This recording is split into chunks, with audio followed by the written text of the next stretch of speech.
Hey guys, Coach Shannon here from the bridge at Fiddler's Elbow. Wanted to bring you a little bit of a locomotive warm-up series so that you could do some movement, activity, and mobility in your home, in your office, in your gym, or even right here at the bridge. Whether it's before a match, after a match, or you're just kind of like stiff one day and you're kind of looking to get a little bit more mobility into your regimen, your daily regimen. So I like to start off my workouts with a little bit of sort of locomotive movement. I'm going to go ahead and drive my knee up and give that a little tug. I am going to just kind of stretch my rear hip a little bit. I'm going to try to get about 10 on each side. So I'm going to kind of locomote one way, turn around, and go the opposite way. Now, if you only have a short, like sort of runway, right? Go slow, take your time, keep your core tucked in nice and tight, and just give a nice little tug. We want to stretch those rear hip, the glutes, the hamstrings, and our lower posterior chain. That's the first exercise. Number 2 is going to be a little forward lunge. So I'm going to step forward and sort of sink in. It's not a full, real lunge to the floor, but I'm going to open up over that front leg. So I'm going to continue to alternate legs, twist my upper body so that I'm internally rotating on my hips. I'm going to turn around, again, about 10 on each side. So you're trying to open up that thoracic spine as well as create a little bit of stability and maybe even a little bit of just mobility in the legs as we kind of get moving.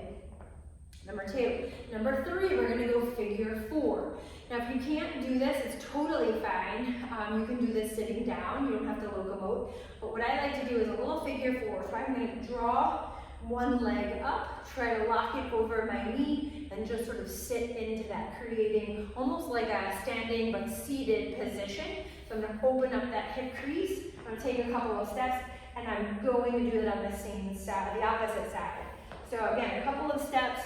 Open up that figure 4, try to stay nice and tall. I just want to bend the knee, bend my hips, so a slight knee bend. I'm sending my hips back and I'm really getting a great stretch as I open up my rear hip a little bit. This is what also pulls on that low back, makes your back nice and tight, and then we've got back spasms and problems and we really can't walk and it hurts and it's tight. So keep it moving, keep it locomoting if you can. And then let's see, our last exercise in this sort of little mini locomotive movement series is going to be a long leg toe touch reach. I'm going to go opposite hand to foot, and again, I'm going to twist. So I'm lengthening my calf, I'm lengthening my hamstring, right? And I'm just reaching, all right? So I'm going to go back and forth. Again, I can just lift that leg, and if you can't really lift the whole leg, do what you can, right? Make this sort of your own little practice. If you need a little bit more movement, you're like, hey, that's kind of like, that's great, but I need something else. Let's go with some hip cars. So out and back with the hip cars. Oh yeah. So you're gonna lift, swing it in, lift, swing it out, right? So these are just an extra little bonus of sort of hip movement. And again, you can do this while locomoting, right? You can open up while walking one way, and then you can close the gait or the hip walking another way.